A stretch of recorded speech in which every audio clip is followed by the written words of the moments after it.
join me in the garage with the car, you can notice the hood's, the bonnet, deck lid. We call it a deck lid in a Fiero. The deck lid is up. Why? Well, I'll walk you through the car. Hopefully we'll be on the road this episode. We've taken it out for a few little spins, but it's not working the way it should be. It has no power, but I think we fixed it, but it's dark out and I don't want to piss off the neighbors. So let me walk you through some of the stuff we were working. I assumed it was a timing issue. So we went out, we borrowed the in-laws' timing gun, and then we got ourselves our own because he was asking for it back. So what we did is we went through and we timed it to 10 degrees before top dead center. You can see my little marks down there, which requires you to put a little connector in there, jump on this little thing right here, right there. Those two pins on the right-hand side, you got to jump those. So we jumped those, we timed the car. We went out, took it for a drive, still nothing. It does have a hot cam in it, which might not like the 10 degrees, but we're just going with that because of baseline. So we went out, still has an issue. So what then we did is, and by we, I mean me, we just went through and we found every single little vacuum line we could find, and we just tried to cut it out. So like this little guy here, he needs to get tightened down a little bit more, but there's actually another vacuum cap in there. So we went through, we filled up, we cinched all those down, still having an issue. So I was very concerned that there might be something very mechanically wrong with the car. Just for shits and giggles, we replaced the spark plug wires. We replaced replaced this with the old unit, and then we put the new unit back on. I don't know if that was even covered in an episode, but this is a new unit. So this is new. All the wires are new. We took a look at the spark plugs. I don't know if it's a little oily or what, but they look fine. I can't tell if that was just something from that. We're having an oil leak too from the oil filter. We bought the fancy K&N filter. It was leaking. We bought the cheapy filter. We threw that on. Still leaking. I don't know the cause of that, and it's irritating me because it's causing a low pressure issue at idle. So that's going to be something we have to fix before we take this car on long trips, because it just leaks like the Exxon Valdez. But one of the things I wanted to check timing is because when we were installing the engine, I know I bumped this when I was installing it. So I was like, well, what else was up in here in that area? I think this guy had. So what we did is I went through, I tightened down every single little bolt I could find. We haven't tightened down these yet, but I don't think that's going to be an issue. I am a little concerned about this little hole right here. I'm not sure if that's supposed to be there or not. It does go through into the casting, so it is a little concerning. I'm going to pull up some other Fieros and see, but I don't know. So what we're going to do is, this was the bolts on this side specifically were very, very loose. So I think they just got bumped or they were never quite tightened down right. Either way, we tightened those down. We then took it out for another little ride. This is my bane, by the way. This right here, quick aside, this little piece of trim does not want to stay where it's supposed to stay, and it just irritates me because this is where I want to rest my hand. One of the things I did do, because I am an idiot, we were messing around with the filter. So there's an oil filter cap back here, and I went to remove that, or an oil breather, like cam breather. I went to remove that. I had my hand down like this, and I reached up, and it's kind of hard to see back there, but you can see on this side, the manifold is fairly close to that, and I managed to burn myself on the Y pipe right there. So that has some of my skin on it, so that's great. But yeah, so after we messed with those bolts, we went and took it out for a spin. It still was a little down on power, but what I had forgotten I did is I had capped off this little wire right here, goes to the fuel pressure regulator. And I think that might have been the cause of the issue because it was still throwing a manifold pressure issue up here. This is our manifold pressure switch. They all connect right in here.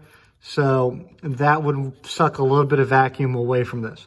So we reset that. We took it for a quick spin, not up where we normally take it because it was starting to get late and I didn't want to irritate the neighbors. So we took it out for a quick spin after resetting the ECU. ECU has come back no codes. So if all goes well, this should throw no codes and not be down on power. So we're going to see if that operates the way it's supposed to. If not, I don't know. I'm still trying to figure out what's going on with the oil issue. Yeah, I don't know. Like,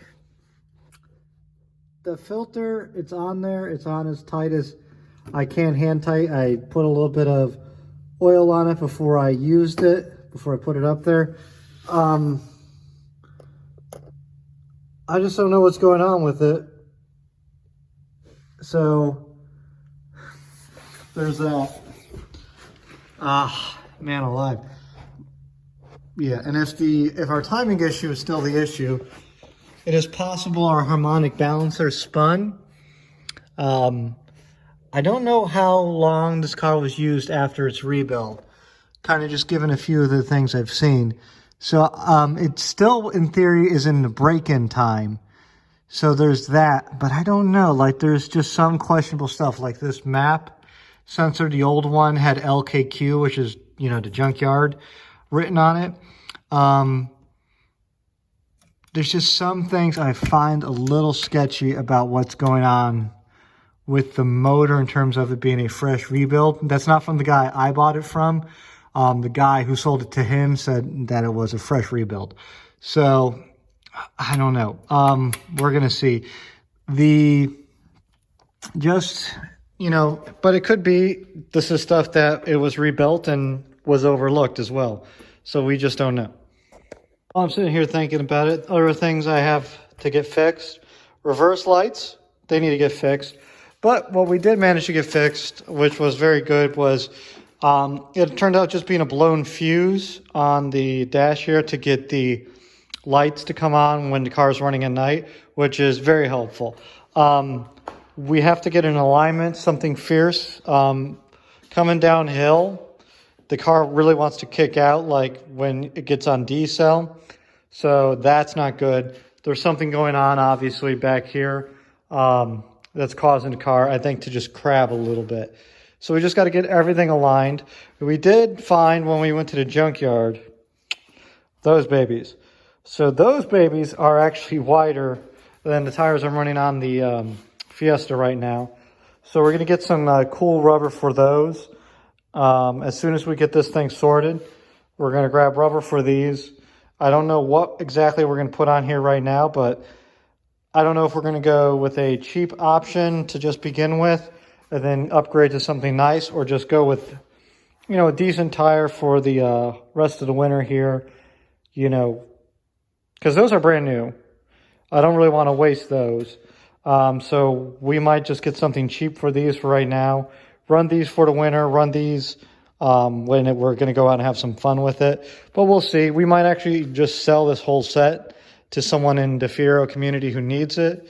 I did lose a center cap, unfortunately.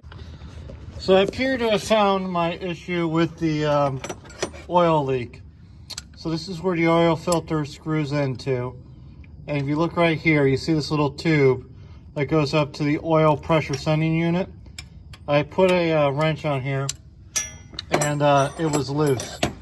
So that'll do it. That'll get you your oil leak.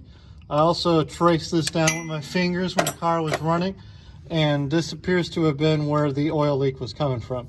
So we put this back together. We make sure all this is tight. Like, I just put a lot of force on that, And that seems to be what the issue came from.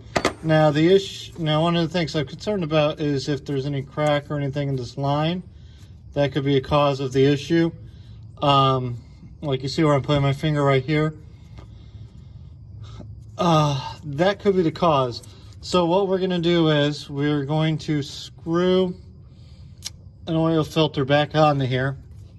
We're gonna make sure we don't have any more leaks coming out of this thing. Because like as soon as you pull, so the way it works, oil comes in, oil goes back out through the holes, and this right here is what gives us our pressure fitting. So we just want to make sure everything down here is tightened up nice and tight. So this is also gives us a good chance to look at these body mounts up here. They were all tight. We just want to make sure everything is working because we're still searching down bad vacuum, I think. We'll see. Also, that's all our gas tank stuff. We still have some surrounds to put down on everything. But it looks nice. We're collecting stuff under here. We should probably coat this with some bed armor. We're not quite the first, but we're still having issues. The oil pressure doesn't want to work unless we give it some throttle. We got no temp in the car. So we're just kind of sitting here waiting at a red light, which is like my bane, just to try and get around and do stuff. So we're gonna try and go get gas for a lawnmower using the Fiero and see how that works. So far, not impressive.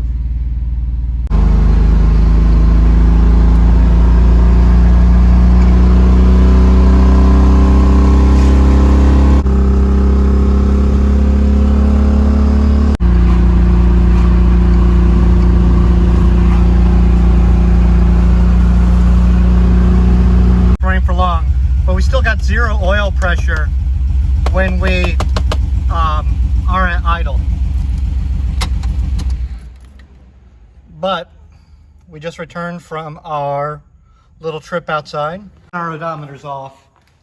We're still losing oil pressure, although I don't see any new oil stains. But we're gonna throw the little tester thing I got under here. Tester makes it sound fancy. It's a shop towel and some cardboard. A better video of me out there driving, but I hope that satiated you. It's on the road, it's working. What I kind of learned is it likes to be warmed up. We got a hill that it won't go up, or it wouldn't go up before. When I went out now with all the changes I made and all the troubleshooting I've done, it works so much better. So that's so great that's working. It's going up the hill. It's still, when it's cold, it doesn't like to. Coming back with it warm, so much better. It likes to accelerate better. It likes to do everything better. I still don't know why, no oil pressure. But that being said, at least it's up and it runs and it goes and it drives and it's back on the road, basically. So yay. So we got some stuff we need to figure out. We got some stuff we need to figure out why it's not working the way it should be working. But I am so excited it's back out on the road. You all saw it drive a little bit. Oh, it's delightful. I love it. It's great. It's handling. It's doing what it should do. Chef kiss. So as you've just seen, the Fiero was out on the road. We've been doing some work on the Ranger and on the Fiero today just to get stuff done. There's also something I want to show you on the Fiesta. I think it's kind of hilarious. Some new Fiesta ST floor mats. That's what my foot did to the old floor mat. That is crazy. So I'm no longer concourse original equipment with the Fiesta, but that's whatever. That bed liner is the herpes of the automotive paint world because I had a little accident and it has just been following me. So we're gonna have to figure out how to get rid of all this, which is part of the reason why I put down the temporary floor. But it also, you can't see it now, but there was a leak right here of what appeared to be antifreeze. And that was because under here, we had a little leak from right here. Sorry, I had to wait for the camera to adjust. So this is the coolant hose that comes down the driver's side and goes up into the radiator. So this is the bottom of the radiator on the driver's side. So we just got to tighten this down a little bit. It just appears to be a leak because of that. So what we're doing is we're just trying to get and deal with all the problems of the Fiesta. So it appears to be running a lot better ever since we got it up to temp. It seems to like that. There's some issues, like we want to clean up some of these brake lines, put them down like that, so we got them more securely in place. Because right now it's just see, as you can see when I'm pushing down, it's forcing the rest of the coolant out. So as we get like closer to that, it makes it a lot more usable as a vehicle. So we're back out on the road. Now it's just a matter of taking care of stuff like this. So then we can start doing the modifications to the car that we originally bought the car for. So like to go out and do fun stuff with. So we'll see how that all goes. But for right now, all we got to do is start tightening. We have an air leak in here.